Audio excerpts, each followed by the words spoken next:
कल शाम 7 बजे के करीब जलगांव शहर के काली माता चौक में एक पुलिस और राजस्व विभाग के साथ परिवहन विभाग को शर्मसार कर नागरिकों का दिल दहला देने वाला हादसा हो गया, जिस हादसे के कारण दुनिया भर में जलगांव शहर को बदनाम करके रख दिया। आपको बता दें कि जलगांव शहर को दुनिया भर में सुवर्ण नगरी, कृषि सामग्री निर्माण का शहर, बनाना सिटी, दाल नगरी, दूध नगरी, अलग अलग और विभिन्न नामों से जलगांव शहर को जाना जाता है। लेकिन पिछले कुछ दिनों से पुलिस विभाग, राजस्व विभाग और परिवहन विभाग को भ्रष्ट अधिकारी और कर्मचारियों की रिश्वतखोरी के कारण जंगल शहर को भ्रष्टाचार का शहर यह नाम से जाना जाने लगा है।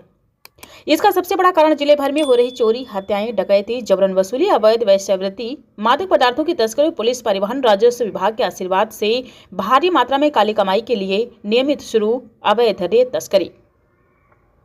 यही अवैध रेत तस्करी करने वाले एक खाली वाहन में कुल शुक्रवार को जलगांव शहर के काली माता चौक में एक 57 वर्षीय प्रभाकर पाटिल नामक व्यक्ति को कुचल दिया, जिसकी पाटिल की मौके पर ही मौत हो गई। कहा जाता है कि नसीराबाद पुलिस स्टेशन के कार्य क्षेत्र से अवैध रेत का परिवहन नियमित रूप से कारोबार जारी है।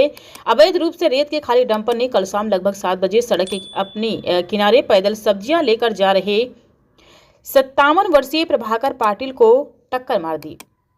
हादसा इतना भयानक था कि गाड़ी का पहिया पाटिल के सिर के ऊपर से गुजर गया। बता दें कि इससे घटनास्थल देखना मुश्किल हो गया।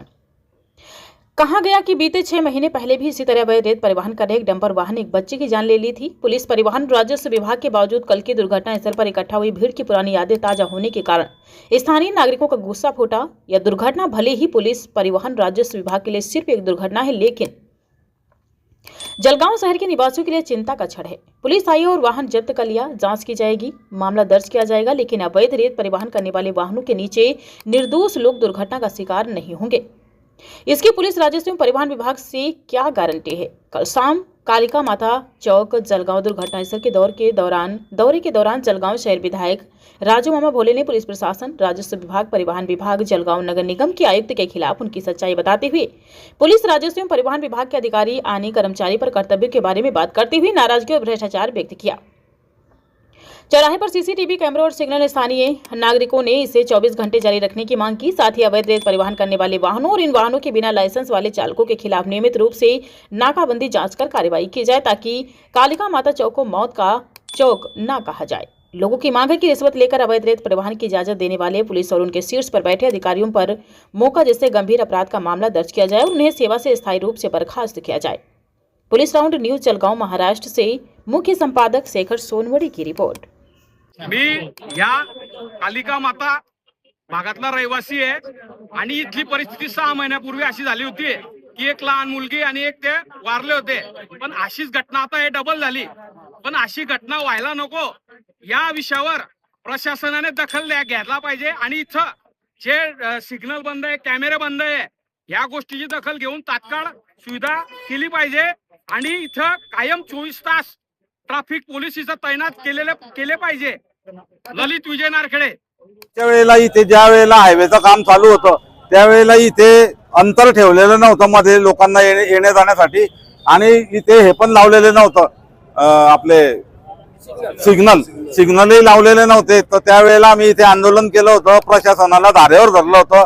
मी स्वतः कलेक्टर साहेबांशी इथे या विषयावर बोललो होतो, परंतु आम्ही या दोघांनी आंदोलन केलं। त्यावेळेला ही जागा इथे मोकळी करण्यात आली आणि इथे राजू मामा भोळे यांच्या निधीमधून माध्यमातून इथे सिग्नल बसवण्यात आले। परंतु मी अतिक्रमण विभागाला धारेवर धरणार आहे आम्ही की इथे जे अतिक्रमण धारक आहे ती सर्व अतिक्रमण इथून निघालं पाहिजे, कारण ह्या अतिक्रमणामुळे लोक इथे येतात, खायला येतात, प्यायला येतात।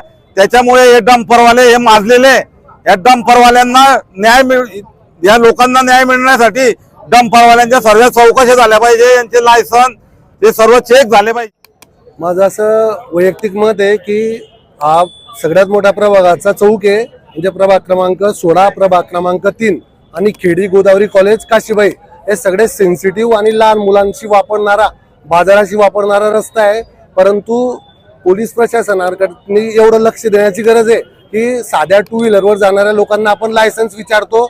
आता ज्या माणसाने डंपरने उडवलंय त्याच्या डंपरला नाव नाहीये, नंबर नाहीये, तिथला क्लीनर पकडलाय त्यांनी, शनीपेठवाल्यांनी, परंतु अजून पण समजत नाही की नक्की काय घडणार आहे। परंतु माझी परत एकदा आपल्याला विनंती आहे की आता आपण पाहतो की सगळ्या सिग्नल यंत्रणा आमदार राजू मामांनी आणि मागच्या वर्षी 26 डिसेंबरला एक अपघात झाला होता, 9 वर्षाचा मुलगा वाढला होता आमच्या वार्डातला अयोध्यनगरचा, तेव्हा संतप्त नागरिकांनी डंपर चेटवलं होतं. आता पण त्याच भावना होत्या, आता पण तेच होतं. परंतु सगळ्या नागरिकांचा जीव धोक्यात घालून परत आम्ही प्रशासनाला आणि पोलिसांना सहकार्य केलंय. त्याच तत्परतेने पोलिसांनी पण आम्हाला सहकार्य केलं पाहिजे. सगळी सिग्नल यंत्रणा तात्काळ चालू केली गेली पाहिजे आणि रात्री जे काही पोलिसांचे राऊंड होता तेव्हा डंपर चेक केले गेले पाहिजे की एवढ्या रात्री रेती घेऊन जाता कुठे, आणि जाता तर मग लोकांचा त्याचा स्पीड पाहायला गेला पाहिजे.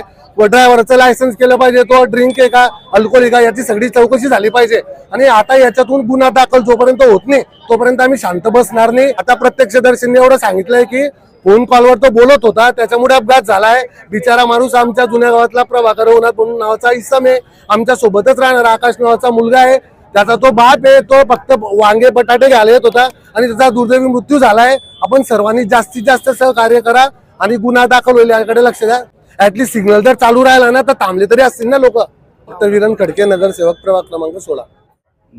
इथे वारंवार अपघात होत आहेत.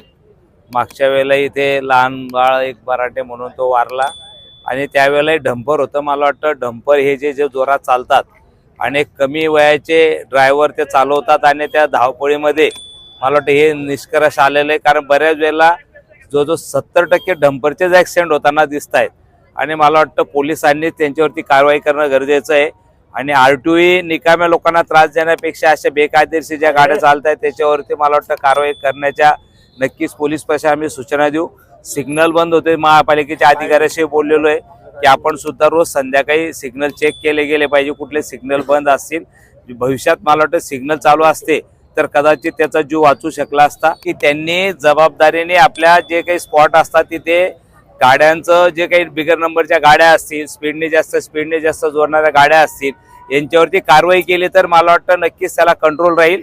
आणि जे शहरामध्ये स्पीड असतो 40-60चा जो स्पीड असते ते स्पीड मला वाटतं ते त्यांनी ड्रायव्हरांनी बंदी त्यांच्यावरती केली पाहिजे, RTO आणि पोलीस प्रशासनाने. इथे कलेक्टर साहेबांना सांगू आपण की बाबा हे जे काही रेती चालू बेकायदेशीर रेती चालू आहे त्याच्यामुळे जास्त अपघात होण्याची शक्यता आहे.